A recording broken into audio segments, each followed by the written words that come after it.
মেয়ের বিবাহের সময় ইসলামের সুন্নাহ পদ্ধতিতে বিবাহ নাই, ছেলের বিবাহ সুন্নাহ পদ্ধতিতে বিবাহ নাই, আছে না নাই? আপনি বাধাও দিলেন না, ছেলের বিবাহ গান বাজনা করতে শুরু করে দিলেন, বড় বড় ডেস্ক সেট আইনে সারা রাত ধরে বাজালেন, নর্তকী এনে নাচালেন, অথচ আপনি মুসলমান। আপনার এই বিবাহ কি সুন্নাহ পদ্ধতিতে হয়েছে? আপনি কি হত্যা আদায় করলেন? পরে মেয়ের সংসার ভাঙিয়ে দিলে তখন মেয়ের শ্বশুর বাড়িতে দোষ দেন কেন? আপনারই তো দোষ তখন। কারণ এই বিবাহ তো সুন্নাহ পদ্ধতিতে হয় না, রাসূলের মহব্বত নাই, আল্লাহ তাআলার রহমত নাই, ওই বিবাহ কেমনে টিকবে? রাসূলুল্লাহ বলেছে ওই বিবাহ সবচেয়ে উত্তম বিবাহ যে বিবাহ রাসূলের সুন্নাহ আল্লাহ তাআলা হুকুম অনুযায়ী হয় এবং স্বল্প খরচে হয়।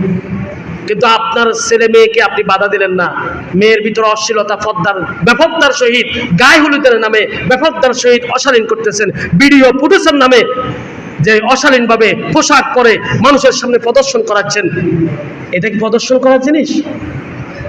যে মেয়ে আপনার এই মেয়ে সাজগোজ সবকিছু স্বামীর জন্য অন্য মানুষের জন্য হারাম করেছেন, আর সেই মেয়েকে আপনি বিবাহের নাম দিয়ে নতুন বউয়ের নাম দিয়ে মানুষকে আপনি দেখাচ্ছেন, ভিডিও করছেন, বিভিন্ন জায়গা পাঠাচ্ছেন। এরকম সমাজে আছে না? তো ভাই, এটা কি ইসলামের বিবাহ? ওইটা কি ইসলামিক বিবাহ? মোটেও না ভাই। এত অশান্তি কেন? এই কারণে। মেয়ে বিবাহ দেওয়ার পরে এত অশান্তি কেন? এই কারণে। ছেলে বিবাহ করার পরে আপনার পুত্রবধূ কথা শুনে না, পুত্রবধূ হেই মার্কা। কারণটা কি? আপনার তো দোষ। আপনি বিবাহের সময় রাসূলের সুন্নাহ পদ্ধতি অবলম্বন করেন নাই।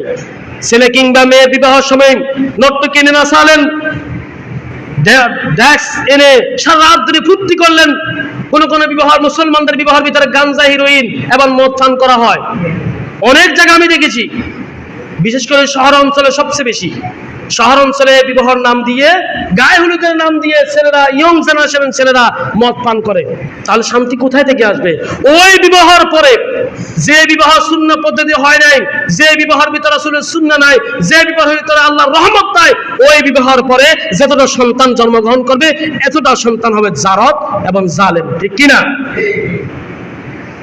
কেন ইসলাম বিদ্বেষী হচ্ছে? কেন ইসলাম বিদ্বেষী সন্তানরা হচ্ছে? কারণ আপনার এই সমস্যা, মূল গোড়াই সমস্যা। মূল গোড়াই কি সমস্যা?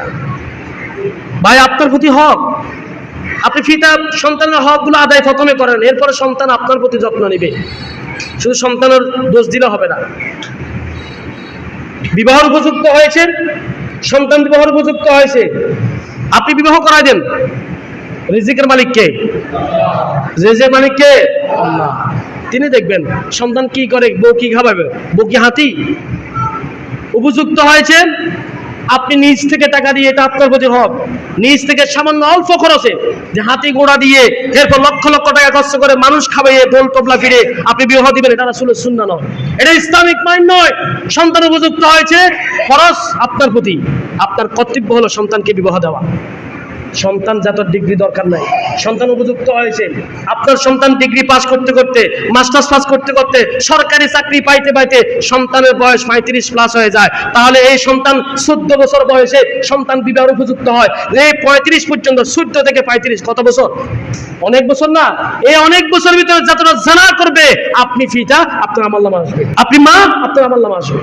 মেয়ে 9 বছর বয়স অথবা 12 বছর বয়সে মেয়ে বিবাহের উপযুক্ত হয়, আর এই মেয়েকে আপনি বিবাহ দিচ্ছেন মাস্টার্স ডিগ্রি পড়ার পর। ওই মেয়ে এতদিন পর্যন্ত যৌবনে আছে না নাই? ওই ছেলে যৌবন আছে না নাই? ওই ছেলে এবং মেয়ে যতটা অশ্লীলতা করবে, নোংরামি করবে, জানা করবে, সমস্ত জানার গুনার অংশগুলো আপনার আমলনামায় যোগ হবে। বলুন না নাউযুবিল্লাহ। আরে ভাই, কার কোন ছেলের জন্য আপনি টাকা খরচ করতেছেন?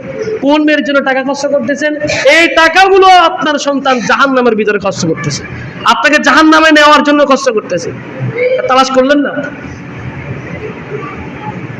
তাহলে ইসলামের সুন্নাহ পদ্ধতি অবলম্বন করেন, স্বল্প খরচে। মানুষে কি বলবে এটা দেখার বিষয় না, মানুষে কি বলবে না খাওয়ালে এটা দেখার বিষয় না। এটা কে বলছে? ইসলাম এটা সমর্থন করে না।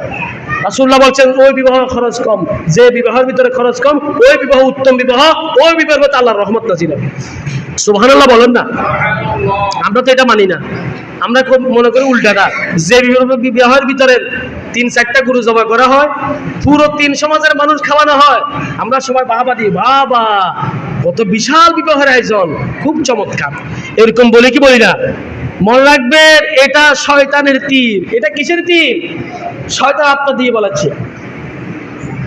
কোনোদিন তো আপনার মন্ত্রে এটা আসলো না যে এই মেয়েটার একদম কোনো কাউকে জানলো না, আরে তুই বিবাহ করছ, এর সন্তানকে বিবাহ করাইছি, কেউ জানলাম না, কি কিপটা। এরকম বলে কি বলি না? দোকানে সমালোচনা করি, হাতের ছেলেরা হাতে বিয়ে করাইছে, আমরা জানাইলো না। এরকম আছে না নাই?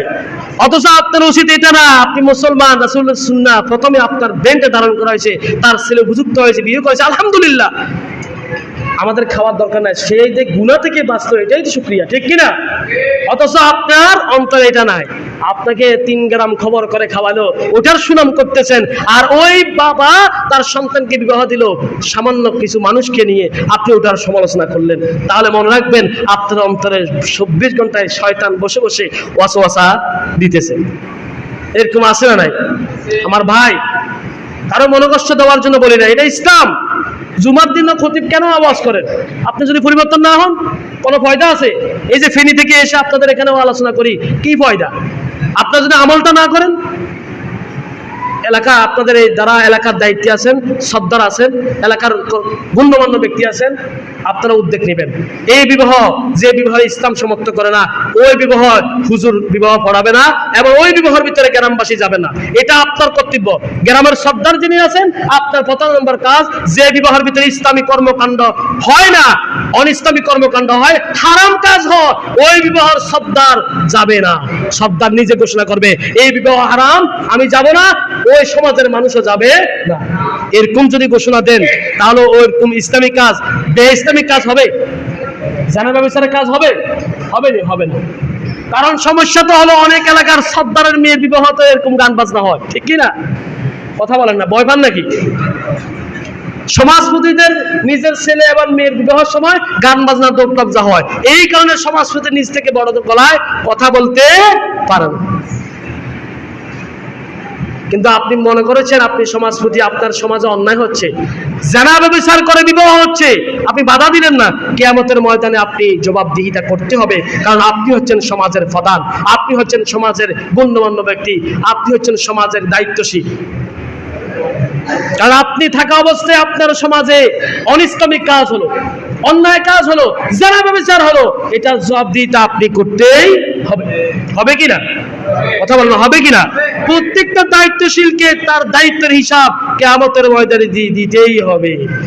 এক বিন্দু পরিমাণ পা লড়ানো যাবে না। কিয়ামতের ময়দানে 50,000 বছর দাঁড়ানো অবস্থায় থেকে আপনি আপনার দায়িত্বশীল যে কাজ করেছেন, দায়িত্ব অবস্থায় যে কাজ করে, এটার হিসাব দিতেই হবে। আল্লাহ আমাদেরকে বুঝার তৌফিক দিন, আমরা বলি আমিন। এবং ওয়াদা করুন যে আপনার ছেলে হোক বা মেয়ে হোক, আপনার ভাই হোক বা বোন হোক, আপনার আত্মীয় স্বজন হোক, আপনি বেইসলামিক কাজ, অন্যায় হারাম কাজ করে এই বিবাহ অনুষ্ঠান করবেন না। রাজি আছেন মুসলমান? হাত তুলুন। যারা হাত তুলে মনে রাখবেন, তার ভিতরে শয়তান আছে। হাত তুলেন সবাই।